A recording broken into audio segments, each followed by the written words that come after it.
Hello, this is Niswander, and welcome to the NOWMAN Show.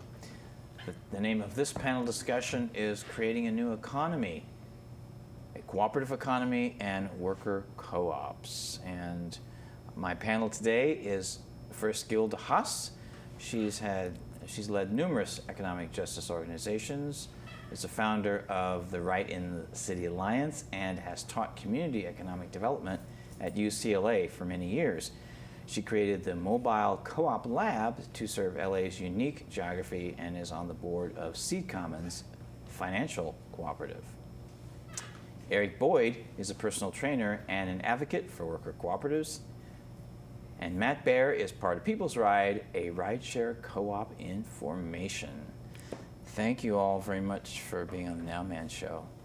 So first of all, let's start with Gilda. Gilda, what is your role and what's the purpose at the LA Co-op Lab? Okay, we're a small collective, and our purpose is basically to incubate and support the development of worker co-ops in LA. It was kind of like the flip side of gentrification and inequality. We're part of a national network of peers that includes some of them that you know, like Cooperation Jackson, Cooperation Richmond, BREAD, which is the Baltimore Roundtable for Economic Democracy. And we learn together nationally, and we also share a financial cooperative so that locally and nationally we have the capacity to help finance this emerging cooperative movement. And so what we do is we do classes for groups of people that are trying to do to create to own their own jobs collectively, and we do one-on-ones with groups. We make loans.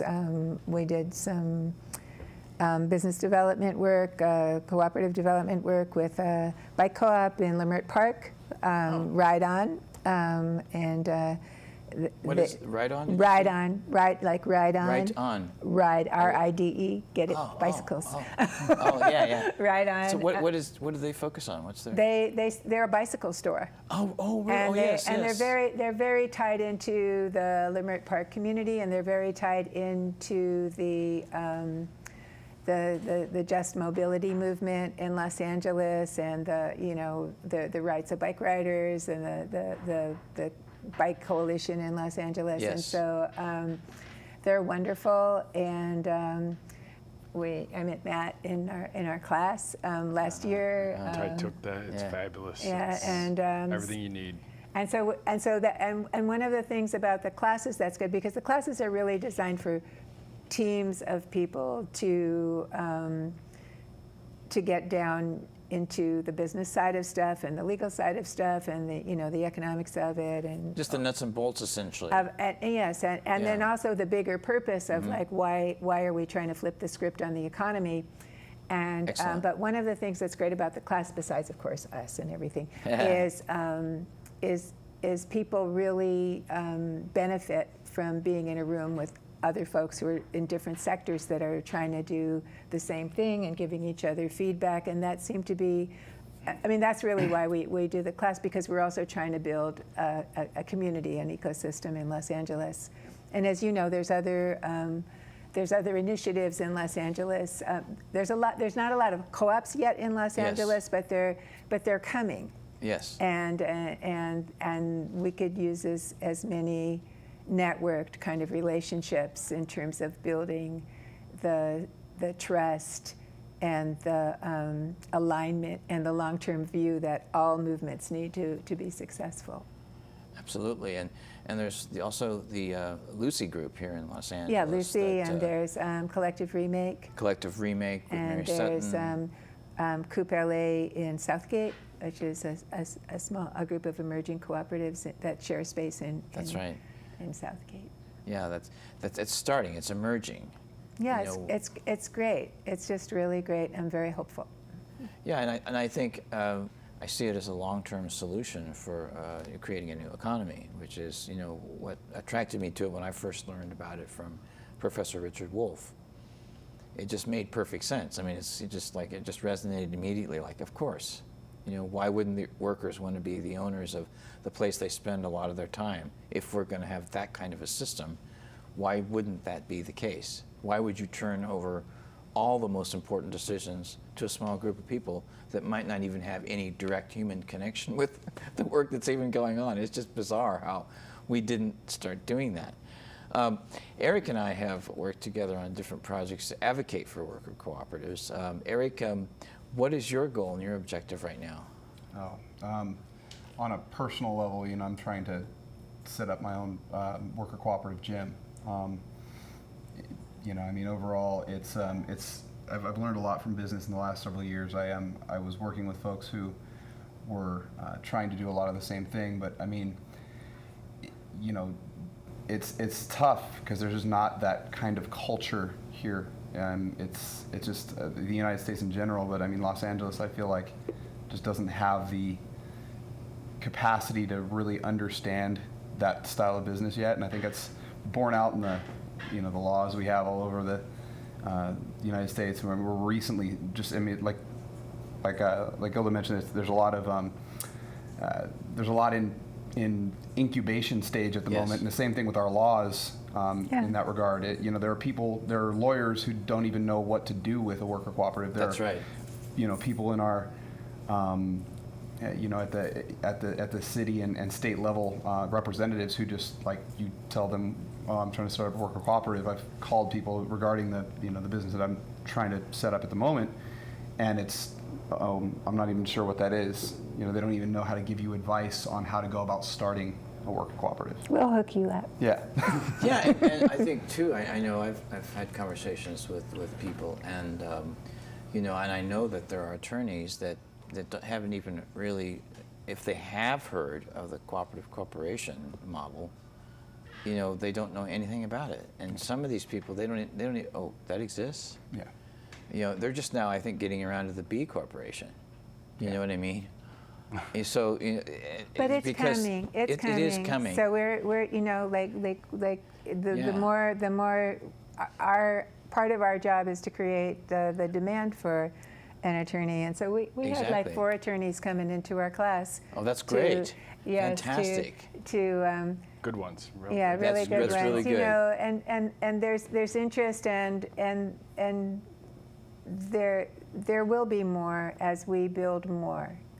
And so what I like is that we're all learning this together. Yes. That we're all building together. Yes. And that there's enough different spaces for people to focus on what they're best at.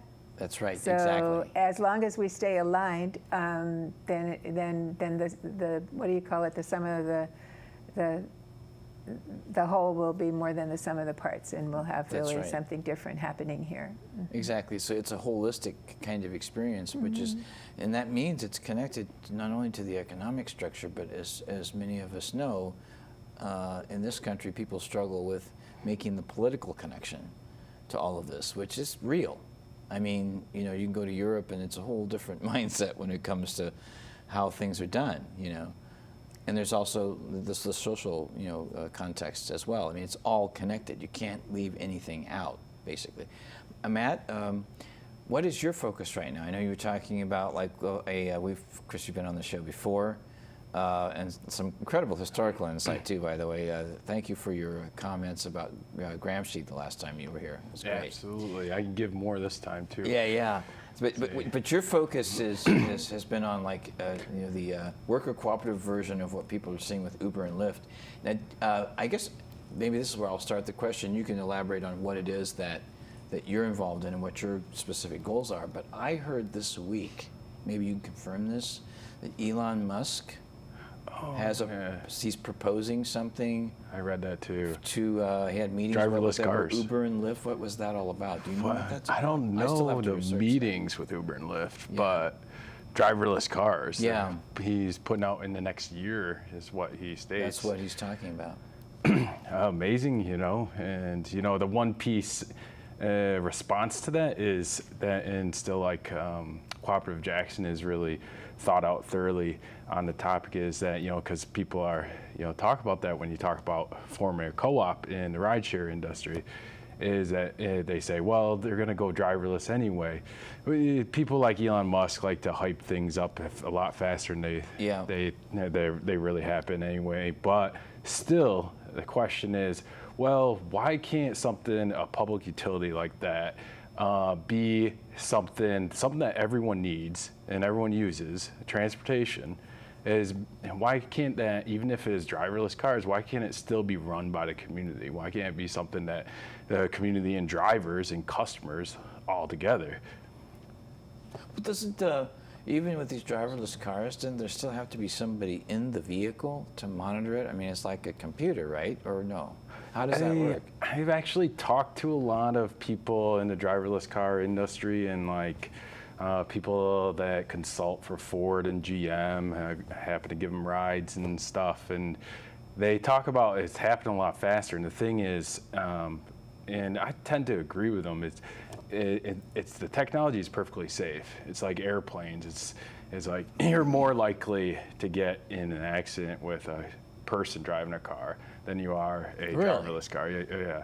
Cars are extremely dangerous. It's like 35,000 people die from car accidents a year in the U.S., something like that. I know, it's a lot.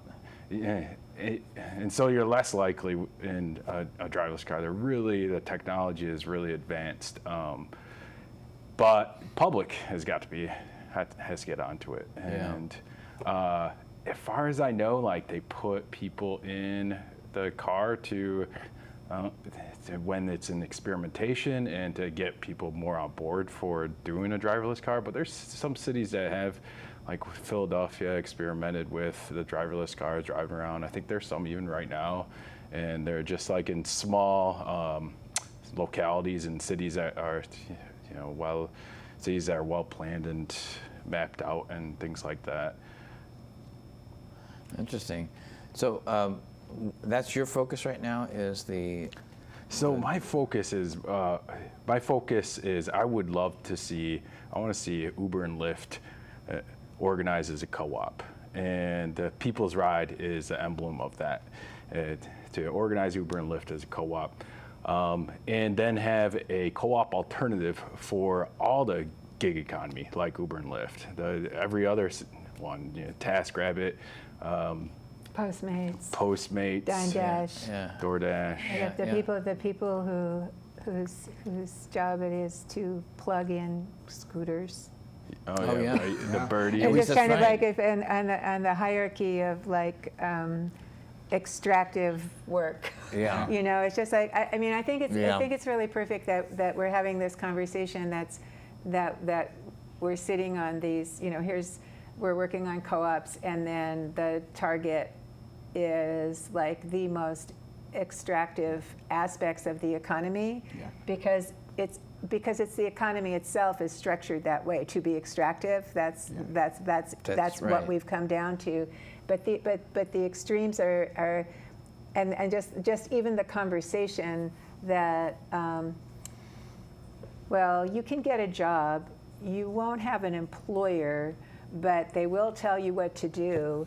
You have to use your own car. You have to get your own insurance. You have to, if anything bad happens, it's on you, et cetera, et cetera, et cetera. So that's the new, that work is this series of precarious relationships, as opposed to an actual relationship, And so I think it's interesting, and then that it's an interesting conversation that, okay, well, what if we didn't have people? Okay, that would be even better. And stuff like that, to go from an app to the world as an app and stuff like that. Well, actually, the world still consists of people.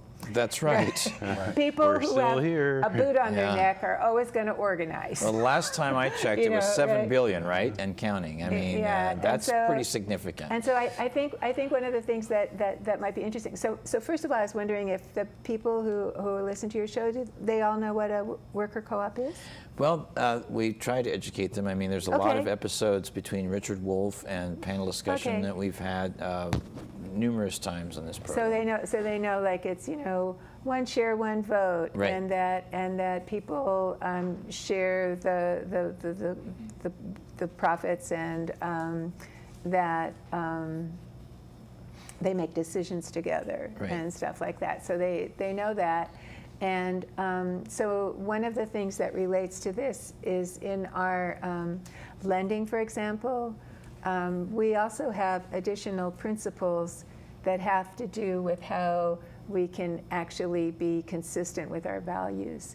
So two of the ones that I think are most important is one is radical inclusion, because all of this stuff is happening on top of an economy that has radically excluded lots of people from benefiting, and Totally. a very racialized economy that has pushed like entire populations to the margin. So focusing on figuring out how would capital, how would cooperation, cooperative development be an alternative than waiting for Walmart to hire you or waiting for your resume to get responded to and stuff like that. Yeah. That is that's a big impetus for why people want to start, why this makes sense to people. Right, exactly. And stuff like that, right? I think it might be important. Are you speaking of the Rochdale principles at the moment? No, I was speaking of the our lending principles. Oh, your so, lending so principles, like, okay. so like if so we have to have our own touchstones for how are we doing the right thing. So if you're a conventional bank, you approach people in a certain way. So there's the 3 C's of lending. It's credit history, collateral, and character. So our folks who've been Interesting. excluded, Yeah. they might not have a credit history. That's right. And our folks might not have collateral because they've been denied financing for all of the things that help you get collateral. But That's even right. if they did, would it be ethical for us to take something that we weren't involved in through our labor or through our lending in any way? No, it would not be ethical. It would not be a way to build a more equitable economy as we have all this inequality going on. And then in terms of character, everyone we work with has buttloads of character. That's right, exactly. We have, that is not a problem. There's lots of character out there, but that's not what banks mean when they talk about That's character. right. They don't mean are they righteous folks? What they mean is, of course we need to exclude undocumented people. Of course we need to exclude returning citizens. Of course we need to exclude anyone who's ever been evicted. There must be something wrong with them besides the fact that their rent's too high, or their pay's too low and stuff like that. There Yeah, are all couldn't these other never kinds of be that. things That's that right. butt up against our principle of radical inclusion. And the non-extractive principle is really that, that we wait until we do a lot of vetting, we do a lot of upfront work, but we wait until Company's a profitable. company is profitable before they start paying back their loan. Yeah. And so Yeah.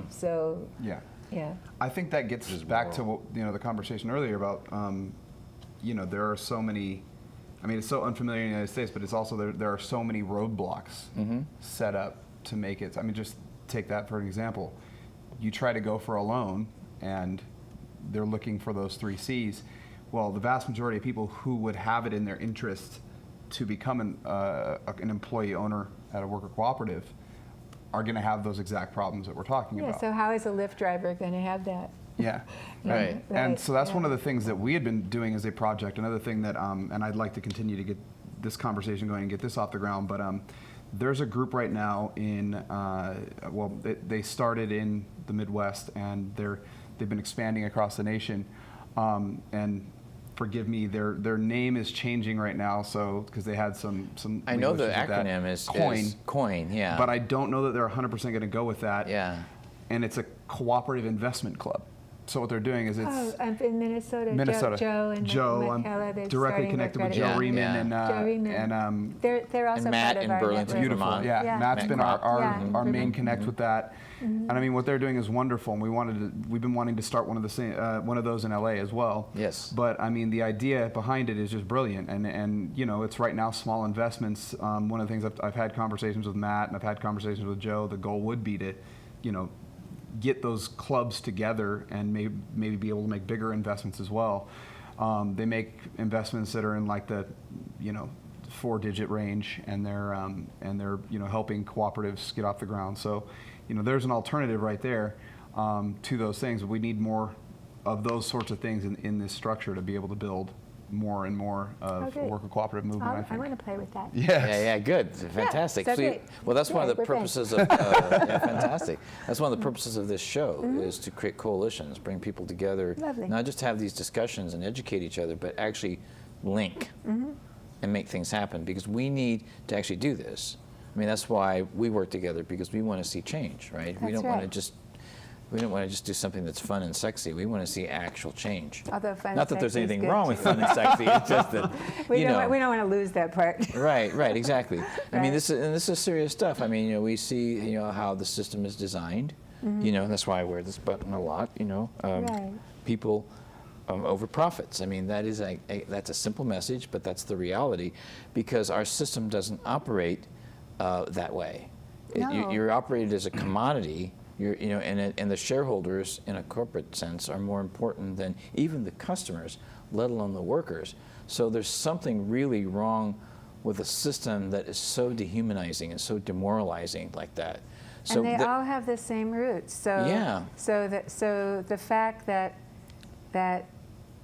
climate is an existential threat to life now. Yeah. The fact that housing is a precious commodity as opposed to shelter, Yes. which a response to a basic human need. The fact that jobs are these gigs, these experiments in how to make human life more precarious, and not really centered around Disposable and livelihood, just a Yeah. livelihood, for family supporting livelihoods. And so all of that has the same economic roots, that climate change is a economic problem with disastrous environmental and social results. Housing is actually right now, there's a fabulous book by a man named Sam Stein. It's called Capital City, and it talks about how something like 67% of the wealth in the world is now in land and real estate. That cities are now just these vaults for storing money. That housing isn't even housing anymore. Land is that real estate is the capital project. In New York, people That's- from China buy. Which is- It's been a huge problem in Los Angeles too. That's actually. been a big problem in Los which Angeles. is also something that we have, something that we have to deal with. Like one of the spaces in which folks really want to do cooperative businesses is to provide these transportation services, to provide healthy food, to provide things that are like even the bicycle shop. It's the first bicycle shop in that neighborhood and stuff for 3 or 4 decades. And so just basic things. And so rent has become, it's just really labor and rent are what's being extracted right now in the economy that are creating this ever-growing inequality. Yeah. That just A people. lot of it's- restaurant workers, a lot of fast food workers, That's just that there's people who fixer-uppers, yes, personal trainers. There's people who are part of the high end of the economy, and then everybody else is supposed to drive them or take care of their children or wash their dishes That's right. or And clean pay their them rent. houses. And pay Correct me if rent I'm for wrong. Things And that pay- are. Right. Correct me if I'm wrong, but that sounds like feudalism. Sorry, I had to kinda throw is. that in Yeah. there. Well, in Kinda, feudalism, though, in feudalism, the thing that's different about feudalism is if Uber were a feudal lord, he would be. I'm assuming it's a he, not a she. He would be Most likely. required. He would be required Most likely to he. defend you when times are hard, he would be required to, to support he's your lord, he's his your vassals. king, Yeah. Mm-hmm. He's your protector. Too incompetent to be able to completely appropriate all of the collective resources, hence the reason why primitive accumulation was necessary that led to capitalism in the first place. But that's a long discussion. So let's exactly. That's we okay. could talk about this for hours. So Okay, let's start let's just get back down to this. let's start to wrap this up a little bit. Of course. Okay. But in creating coalitions, let's continue this conversation going forward. Obviously, if you're interested in the investment club, we can definitely make that connection. Yeah. And Matt, we can definitely, between you and Erik, you can bring a lot of historical context into education, because certainly we have a public that needs to be educated about the history of such things. This is not something strange or invisible. It actually has a long history, and just the basic concept of it, where it's about caring and compassion, and make sure that people get what they need and a place to live and something to feel productive and happy. And it doesn't have to be laborious and hard work. It can be something that's fun and that you enjoy with your friends. And this is not anything new. And we can help create those coalitions and be supportive of those that are really working hard, like Gutierrez, and the LA Co-op group down in the Long Beach area, and just really be a part of that, an active part of it, however we can, So, so let's get some closing statements here. This has been a great conversation. Like we could talk all day. So let's continue before we leave the studio today, to make connections as we need to and see what we can do next. So, real quick, let's have some closing statements. Gilda? Okay. Well, how can people learn more about the LA Co-op Lab? Well, certainly come to our website, lacooplab.com. We have, if you're aching to get support because you've been talking to your friends about starting a cooperative business, we have a class that starts on June 27th, and you'll find a lot of support there. And just there also is a lot of energy that comes out of people sharing this knowledge together and building things together. And so just as I was driving over here, I got an email from someone who was in the former class who wanted to introduce somebody to Matt. And in our last fantastic. class, there was, yes, just now. And in our class, there was a Asian Pacific Islander language justice crew that was wants to start up a cooperative. And there was another person from an environmental organization that wanted to start a printing, like a silkscreen printing cooperative. And they hooked up because he knew an artist who had been displaced, who had from Little Tokyo, who was an older artist and has equipment in different places. And now they're going to have a conversation about how they might collaborate. Oh, fantastic. Yeah, so I just think that the seeds are, maybe that's why our financial cooperative is called, Seed Commons, is that the seeds are out there and they're sprouting, and people naturally want to help each other out. That's fantastic. Mm-hmm. Thank you. Erik? Well, I just, if anybody wants to find out more about cooperative investment clubs, again, they're in a transition of name right now. They were called Co-op Principal, or Co-op Principal, all one word, COOPRINCIPAL. LE, right? No, it's AL. It's AL, okay. Yeah, like okay. it's a play on, principal, yes, yeah. money. So yeah, so that you can look that up. I believe they haven't changed the name yet, but they will be changing it to the abbreviation is COIN, COIN. I wish I could give more info on that, but the main contact there is Joe Riemann. How do you spell his name? R-E-I-M-A-N. Yeah, I believe that is correct. So he's that's a great group to get a little bit more information from if you want to get involved right now in not just in being involved in a cooperative, but also in being able to invest in the cooperative economy. As for stuff that we've been talking about, you know, we're trying to get going another Democracy at Work chapter in the area. So if people are interested in that, you guys can contact me at ERIK. By the way, my email is ridiculously long. I apologize. ERIK@interactivefitnesssystems.com. Okay, fantastic. So those would be the two things that I'd have input on. Thank you. Should I go? Do I? Go How ahead. much time do I have? Well, just a little, unfortunately. We got to wrap 30 it up. seconds or something? Yeah. So two things. One thing is I'd like to leave with, maybe as a teaser for another show, is that I'd like to bring to the discussion that these co-ops are those seeds that grow when there's a larger umbrella of political economic work that's happening. Yes. I think that, That's important. and part of that is coalitions as that kind of topic. And Exactly. from that activity, you'll see the space for more co-ops and more people talking about it and coming together and Right. building them. Then the second thing, and real quick, is just that look for us on patreon.com/peoplesride. It's no apostrophe in that because of computer web. Requirements. Yeah, whatever. People's Ride, patreon.com/peoplesride for rideshare podcasts that will talk about interesting political debates and topics. Oh, for Oh, rideshare awesome. people as the Thank- speakers? Yeah. Thank you Okay. so much. This is Niswander, and thank you, Gilda Haas, Erik Boyd, and Matt Bair. You've been watching the NOWMAN Show. Stay present in the moment, always.